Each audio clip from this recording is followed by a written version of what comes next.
Welcome to my brand new YouTube channel, Mixed Girl POV, where I share my point of view on what's good. Welcome, welcome, welcome. Thank you so much for tuning in. Please subscribe. Please hit that like button. Please comment in the comment section below. And also, please share this video. Let's help get the word out. Thank you so much. Did George Floyd play a role in his own death? Let's talk. George Floyd's death last year sparked so much unrest in our country last year that it has spilled over into 2021 as well. It is sad that he died. I'm not going to lie. I'm not going to rejoice in the fact that he's dead. The circumstances in which brought on his death has caused so much debate and discussion and division. Some people look at the last minutes and seconds of a person's life and say, that's what it was all about. Then there are others who look at the decisions that the person made leading up to that final event and say, you know, that's what it's all about, or at least that's what part of it was all about. They don't look at just those final minutes and seconds, but they consider the last days, weeks, and months, and even years of that person's life that could have played a role in that person's death. Oftentimes in cases like this, what happened in the years, months, weeks, and days before their demise may have played a role in their death. When these cases happen, it's usually not one decision in those final minutes or seconds that may have went wrong. There may have been some better choices that could have been made in the previous days, weeks, months, years, even up to that person's final hours. We cannot escape the fact that George Floyd sadly appears to have made some poor choices in his life and had some health issues that all likely led up to those final minutes and seconds of his life.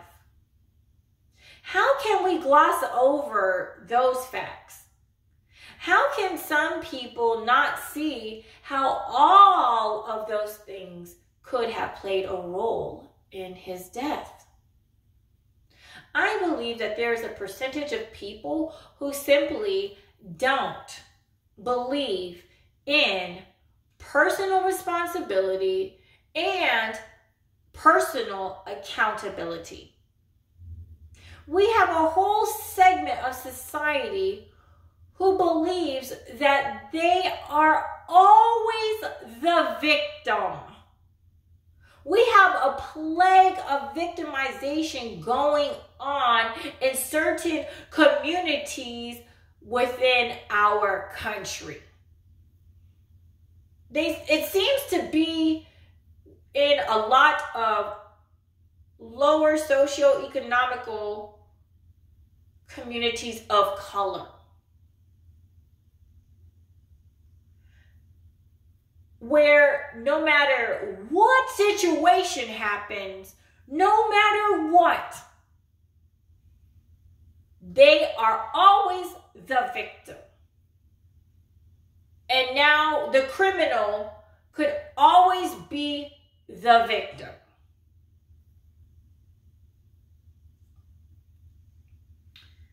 If people truly believe that they are always the victim, then they don't really have the capacity to understand how people must be held accountable for their actions or the lack thereof. Well, it's very interesting because they do have it conveniently when a cop appears to murder one of them, though. Oftentimes, they want that cop to pay for it, like maybe with a life for a life. But they don't hold themselves and their neighbors, their brothers and sisters, they don't hold them accountable for any of their decisions. Or they themselves. They don't hold themselves accountable for their own decisions. Let's talk about health for a moment. Now, you know, certain health conditions can be brought on due to being genetically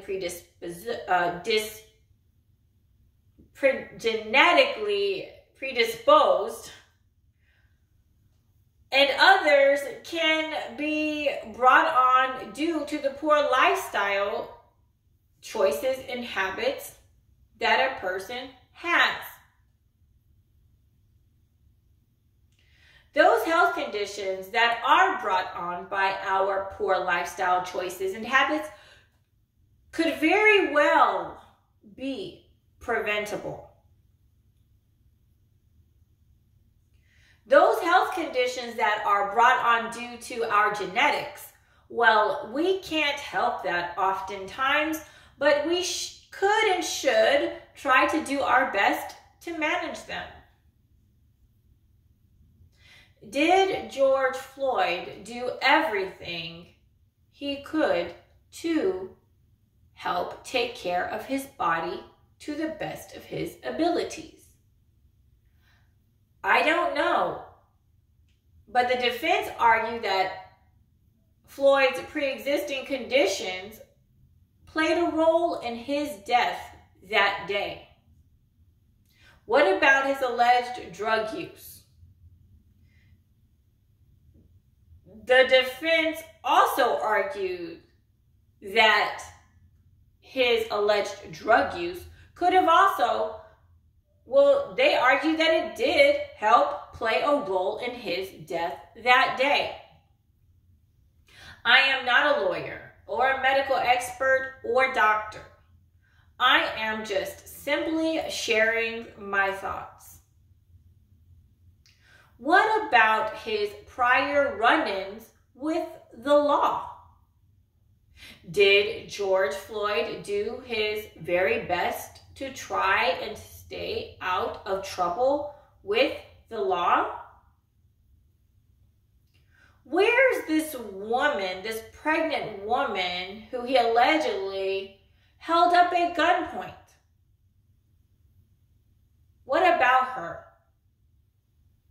Did she deserve the alleged treatment that he did to her? He also claimed that he was claustrophobic. If I was claustrophobic, I really wouldn't want to end up in handcuffs, in a police squad car, or a jail cell. So I would not want to get in trouble with the law because I know that restrictions like those are real consequences of a person's decisions, their behavior. It would deter me from wanting to get in trouble with the law. I'd be like, no way, I don't want any of that locked up stuff. No, I'm good. I am going to have to make sure I try to stay on the straight and narrow path? What about his decision to resist arrest that day? His last day. Did he have to do that? Would he still be here and alive had he simply complied that day? We will never know. Could the excited delirium that the defense argued played a role in his death that day, could it really have, was it a real thing, and did it affect the outcome? Could his body have been worked up so much in those last minutes and seconds of his life that it all came to a boiling point? Did he deserve to die? Did he deserve a death that the whole world has seen? Would he have made different choices if he knew that could have been the last day of his life on this earth? It is sad that he died. I truly believe that all lives matter.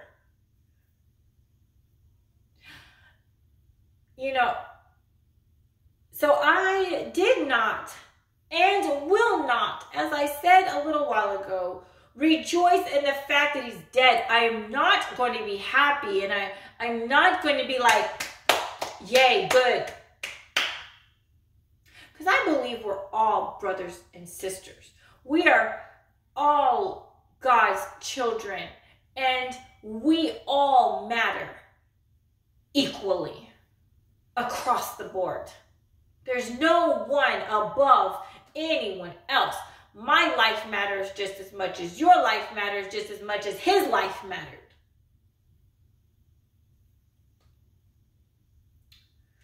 I will, however, not just look at those final minutes and seconds, but I will look at the whole picture and try to make the best sense out of it that I can.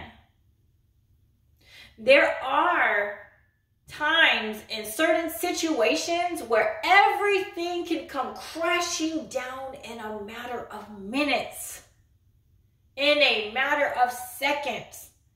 A perfect storm can and does happen. Sometimes we can get away with living our lives a certain way for many years, months, weeks, and days. We can make all kinds of decisions with our health, with our hobbies. What do we do in our spare time? We can live it up with the best of them. But it can all come crashing down within minutes and seconds. Our decisions, our actions have consequences, my American brothers and sisters.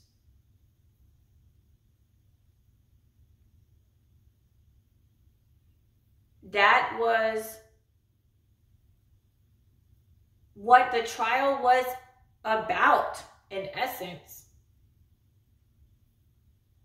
Former officer Derek Chauvin was being held accountable for his actions. that day. And the jury has spoken.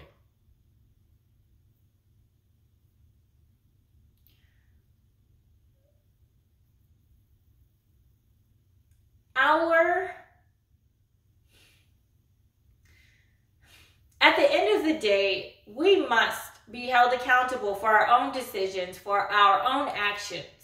Our parents can't take the fall. Our siblings can't take the fall. No one else can take the fall for our personal decisions and actions. Did George Floyd's previous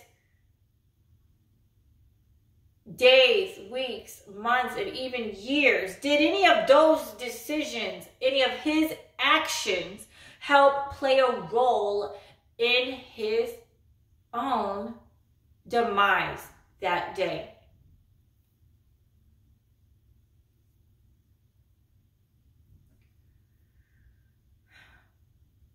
I do believe that it is not healthy, however, for people to always look at themselves as being a victim.